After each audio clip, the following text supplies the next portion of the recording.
तो हिजबुल्लाह लगातार इजराइल के खिलाफ हमला कर रहा है। ऐसे में इजराइल ने भी प्रण ले लिया है कि हमास के बाद हिजबुल्लाह का भी वैसे ही खात्मा किया जाएगा। दक्षिणी गाजा के खान यूनिस में हवाई हमला हुआ है। यह आपको पहली बड़ी खबर बता दें।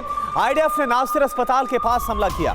इजरायली सेना ने एक इमारत को निशाना बनाया। तस्वीरें आपके सामने। नासिर अस्पताल के पास हवाई हमला किया गया इजरायली सेना की तरफ से। खान यूनिस में दक्षिणी गाजा में इस हवाई हमले को अंजाम दिया गया। यानी कल तक जिस बारे में वार्निंग दे रहा था इजराइल कि दक्षिणी गाजा को खाली करो, खान यूनिस से लेकर तमाम वो इलाके थे जो कि इजरायली सेना के टारगेट पर थे। और अब आप देखिए तस्वीरें आपके सामने। इजरायली सेना ने यहां पर बमबारी भी शुरू कर दी है।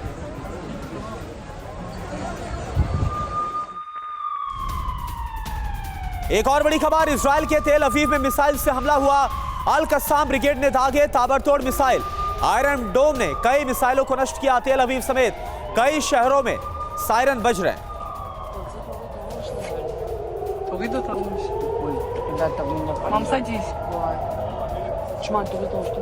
और एक और बड़ी खबर गाजा से। गाजा में इजरायली सेना और हमास के बीच झड़प जारी है।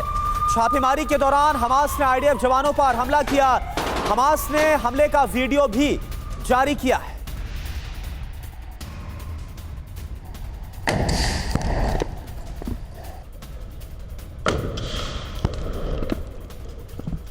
गाजा से एक और बड़ी खबर। गाजा में इजराइल हमास के बीच गोलीबारी जारी है।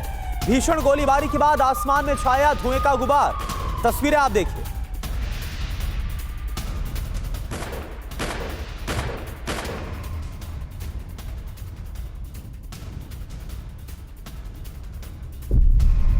और इस बीच दक्षिणी लेबनान से एक बड़ी खबर आ रही है जहां पर इजराइल ने भीषण हमला किया हिजबुल्लाह के ठिकानों पर। आईडीएफ की आर्टिलरी यूनिट ने भीषण हमला किया। तस्वीरें आपके सामने। हिजबुल्लाह के कई ठिकानों पर बारूदी बारिश की गई है। यह आप देखिए।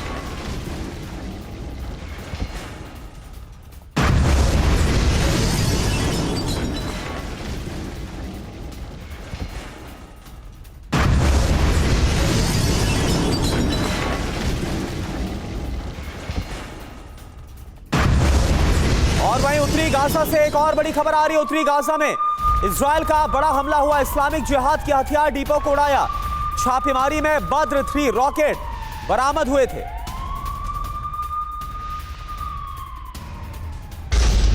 तो तस्वीरें आपके सामने उत्तरी गाजा की जहां पर इस्लामिक जिहाद के हथियार डिपो को कैसे तबाह किया। बड़ा धमाका आपको दिखाई दे रहा है जो हमला किया गया। छापेमारी में बद्र 3 रॉकेट यहां से बरामद हुए थे और इसके बाद इस्लामिक जिहाद के इस हथियार डिपो पर कार्रवाई की गई।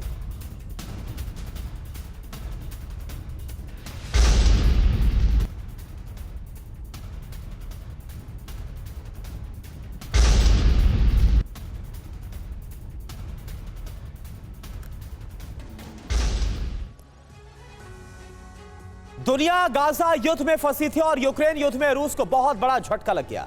अचानक से बदले युद्ध में यूक्रेन ने रूस के कब्जे से बड़े इलाके को वापस छीन लिया है। यूक्रेन के ड्रोन क्रीमिया पर भी ताबड़तोड़ हमला कर रहे हैं। हालात यह है कि रूस की नेवी को पीछे हटना पड़ा है, लेकिन रूस की सेना के पीछे हटते ही रूस ने एटम बम आगे कर दिया है। आप देखिए एटमी सेंटर क्रीमिया, गाजा में फंसी दुनिया।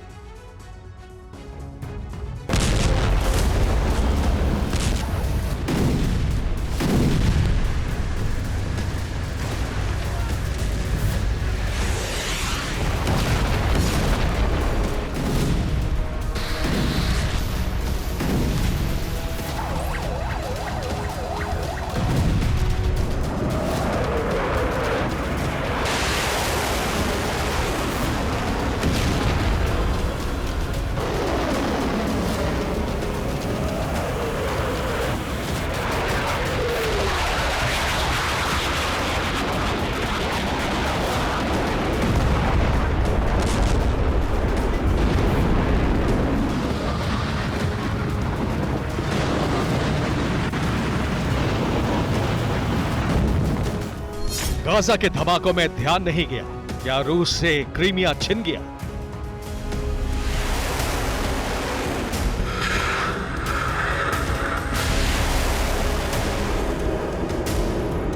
यूक्रेन ने ऑपरेशन ब्लैक बॉक्स लॉन्च किया। क्या रूस से पूरा खेरसॉन छीन लिया?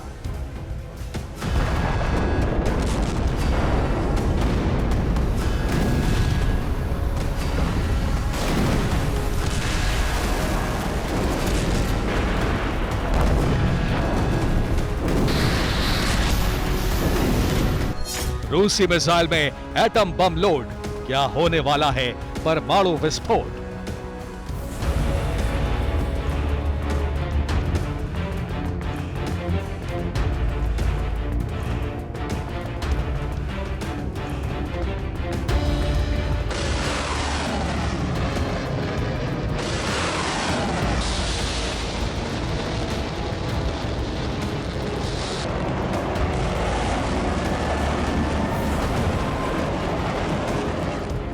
क्रेमलिन का एवन गार्ड 32,000 किलोमीटर प्रति घंटे का प्रहार।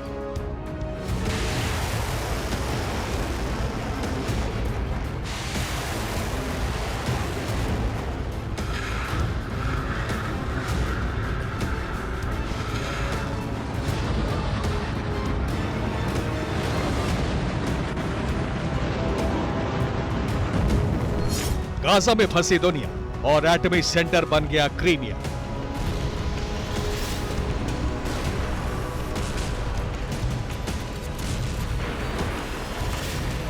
कयास ये लगाए जा रहे थे कि गाजा में छिड़ी जंग में अमेरिका इजरायल की मदद करेगा तो यूक्रेन से नेटो देशों का ध्यान हट जाएगा और रूस की सेना इस मौके का भरपूर फायदा उठाएगी। लेकिन हुआ बिल्कुल उल्टा।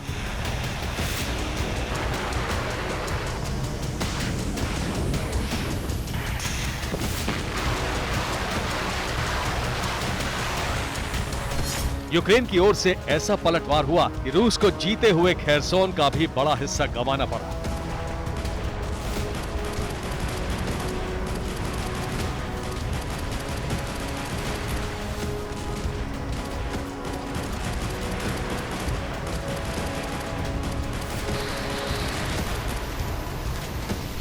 रूस को खेरसोन से भी बड़ी चोट क्रीमिया में लगी है। यूक्रेन ने क्रीमिया के बड़े हिस्से पर भी कब्जे का दावा कर दिया है।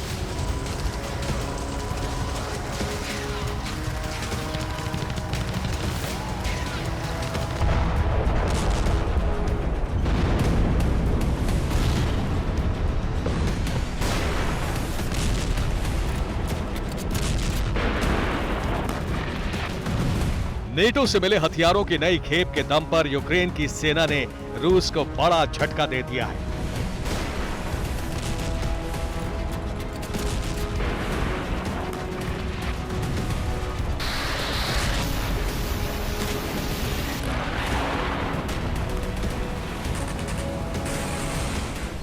यूक्रेन का दावा है कि रूस के सैनिक बहुत तेजी से पीछे हट रहे हैं। दावा तो यहां तक किया गया है कि यूक्रेन की ड्रोन स्ट्राइक से डरकर क्रीमिया से रशियन नेवी ने अपनी फ्लीट तक पीछे हटा ली है।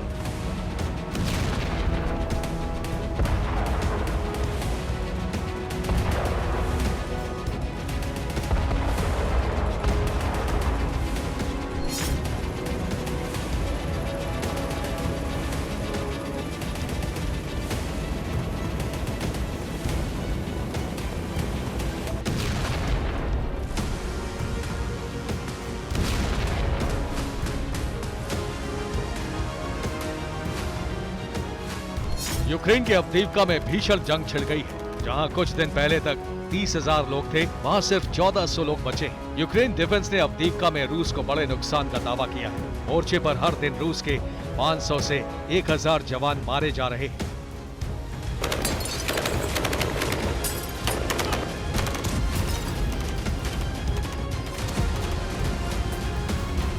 इधर अवदीवका में भीषण जंग छिड़ी है, उधर खेरसोन में भयानक संग्राम मचा है।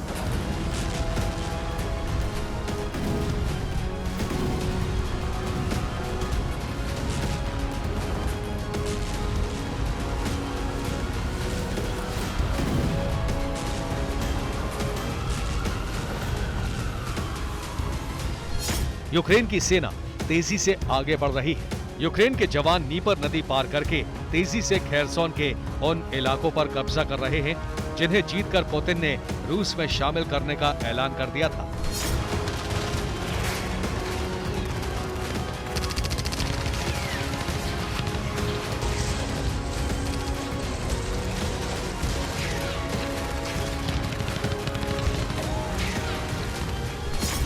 युद्ध में अचानक बदले हालात के बाद 21 महीनों का सबसे विनाशक दौर शुरू हो गया है। यूक्रेन ने रूस की उस नस पर सीधा हमला कर दिया जो पुतिन को सबसे ज्यादा दर्द देती है।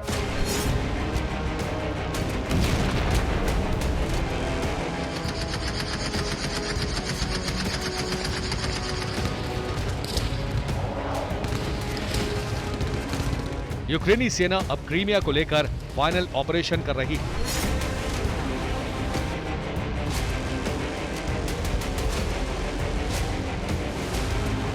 यूक्रेन डिफेंस ने दावा किया है कि उन्होंने कई इलाकों में रूस को पीछे हटने पर मजबूर कर दिया है। सेवेस्तोपोल से रूसी सेना भाग रही है और क्रीमिया के आसपास यूक्रेन के आक्रामक हमले से बचने के लिए रूस ने अपने कई वॉरशिप पीछे हटा लिए हैं। यूक्रेन के ड्रोन हमलों के बाद रूस के कुछ युद्धपोत नोवरोसिस्क पोर्ट से हटा लिए गए हैं। रूस ने सबमरीन और छोटे जहाजों की भी लोकेशन बदली है।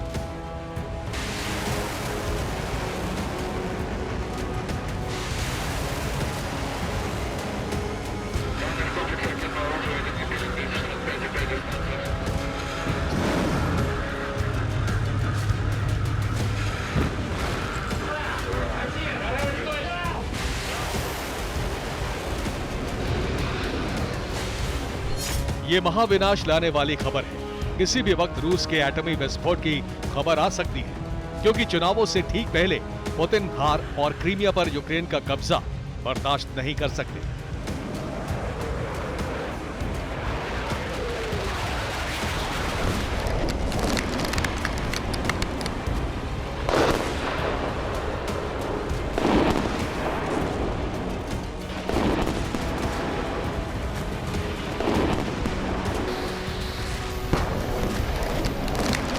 यूक्रेन ने क्रीमिया पर आखिरी प्रहार की तैयारी कर ली है। इस बीच पुतिन ने जॉर्जिया में नया जंगी मोर्चा खोल दिया है।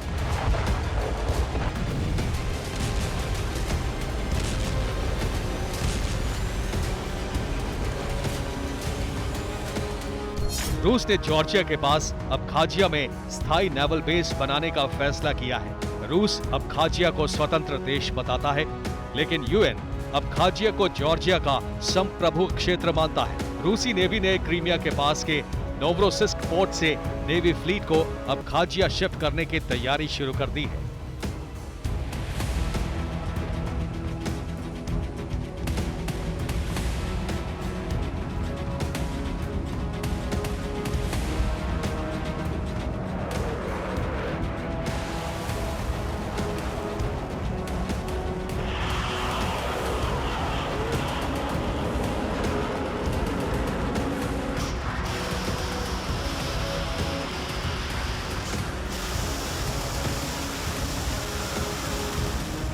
क्रीमिया के आसपास के नेवल बेस से अब खाजिया की तरफ जा रहे हैं। रूस के नए बेस को लेकर जॉर्जिया और रूस के बीच जंगी तनाव बढ़ गया है, लेकिन ब्लू बैटल में रूस के लिए यह अकेली बुरी खबर नहीं है। ब्लैक सी में भी रूस को पीछे हटना पड़ा है।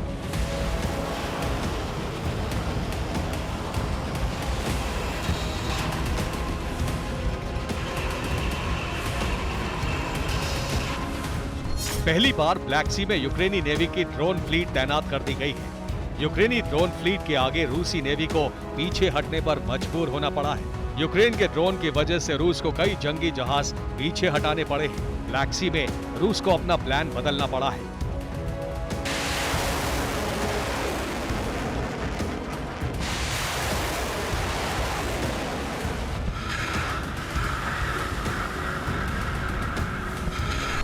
यानी जमीन से लेकर समंदर तक सैन्य ताकत का समीकरण बदल चुका है। रूसी सेना एक कदम पीछे हटा रही है, लेकिन एक कदम पीछे हटने का मतलब हार है या नया एटमी प्रहार है, ये अभी तय होना बाकी है।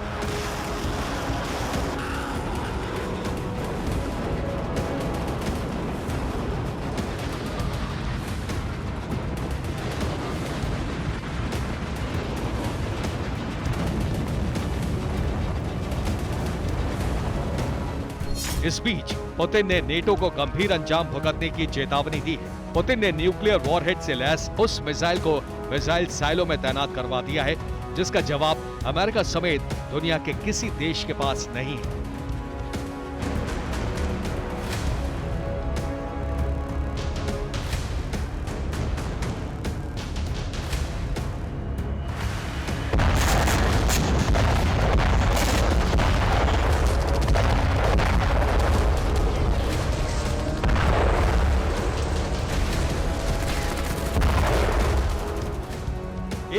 रूसी सेनाएं खेरसोन, क्रीमिया और ब्लैक सी में पीछे हटती दिख रही है। दूसरी तरफ रूस ने पहली बार दुनिया की सबसे खतरनाक एवनगार्ड हाइपरसोनिक न्यूक मिसाइल को युद्ध के लिए तैनात कर दिया है।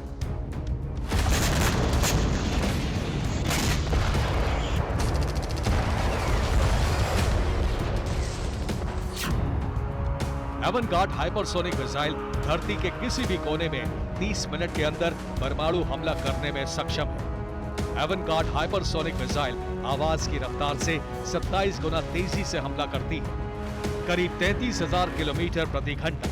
अभी दुनिया में कोई ऐसी तकनीक नहीं बनी है जिससे एक बार लॉन्च हो जाने के बाद एवनगार्ड हाइपरसोनिक मिसाइल को रोका जा सके। इसलिए इस मिसाइल को पुतिन उल्का पिंड वाली परमाणु मिसाइल कहते हैं।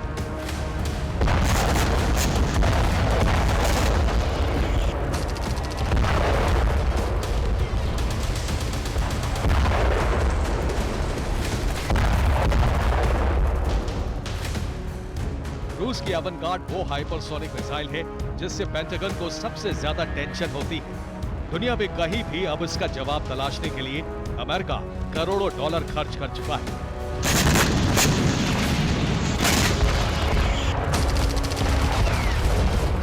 तो क्या पुतिन ने अपनी सेना को पहले पीछे हटने और फिर यूक्रेन पर एवनगार्ड मिसाइल से एटम बम से हमला करने का आदेश दे दिया?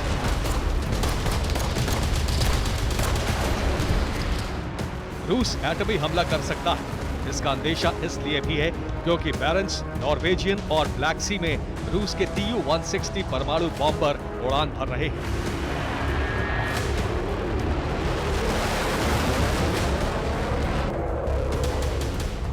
रूस ने अपनी सबसे आधुनिक और सबसे खतरनाक परमाणु मिसाइल निकाल ली है। रूस के परमाणु बॉम्बर समंदर पर बिना रुके उड़ान भर रहे हैं।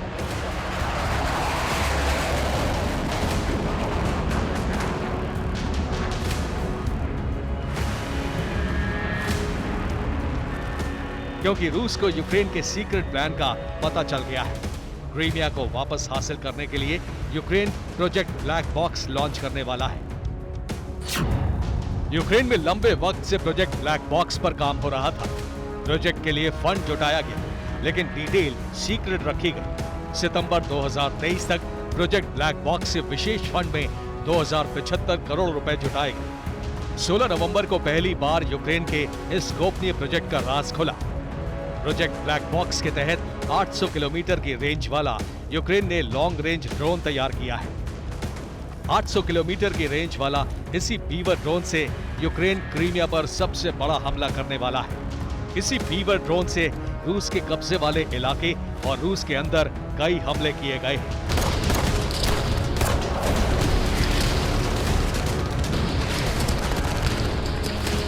Bureau report, TV9 Bharat.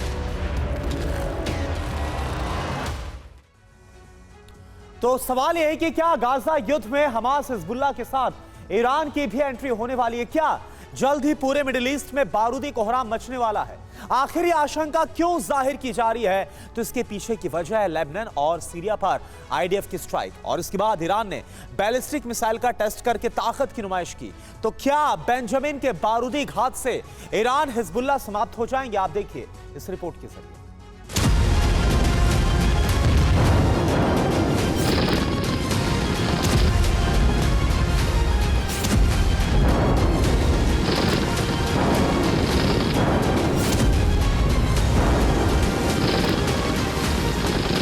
एक तरफ गाजा वाले वॉर फ्रंट पर इजराइल का बारूदी कोहराम जारी है, भीषण प्रहार जारी है, तो वहीं दूसरी तरफ लेबनान से लेकर सीरिया तक में भी आईडीएफ की बमबारी, आसमान से एयर स्ट्राइक ताबड़तोड़ अंदाज में जारी है।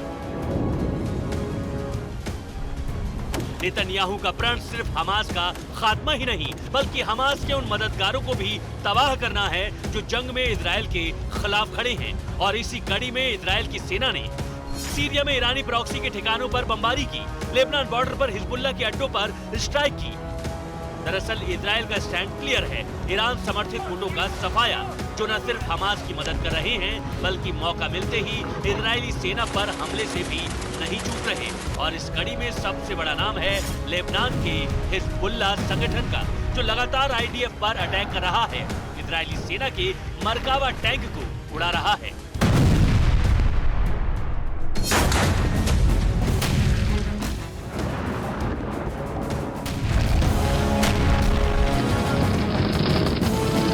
दरअसल हिजबुल्लाह की तरफ से इजरायली सेना पर हमले के तमाम वीडियो जारी किए जा रहे हैं और जानते हैं हिजबुल्लाह के लड़ाके आईडीएफ पर हमले के लिए मेड इन ईरान हथियारों का इस्तेमाल कर रहे हैं। मसलन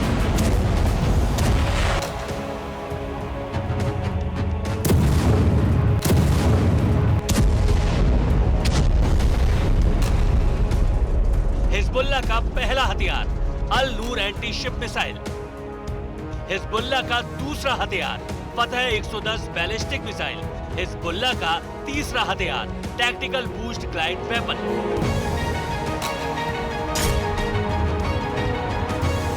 दरअसल ईरान खुले तौर पर इजराइल का विरोधी है और सिर्फ इजराइल ही नहीं बल्कि महाशक्ति अमेरिका को ईरान अपना सबसे बड़ा दुश्मन मानता है, क्योंकि अमेरिका की शय पर इजरायली सेना ईरान में मौजूद उसके एटमी सेंटरों को निशाना बनाती है। ईरान के न्यूक्लियर प्रोग्राम को रोकने के लिए तमाम तरह के हथकंडे अपनाती है। वहीं हमास के खिलाफ जंग में आईडीएफ को अमेरिका की तरफ से हथियार भी दिए जा रहे हैं। ऐसे में ईरान अपने घातक हथियारों की खेप हिजबुल्लाह को सप्लाई कर रहा है ताकि इजरायली सेना पर प्रहार किया जा सके। बस इसीलिए आईडीएफ ईरान समर्थित संगठनों को टारगेट कर रही है।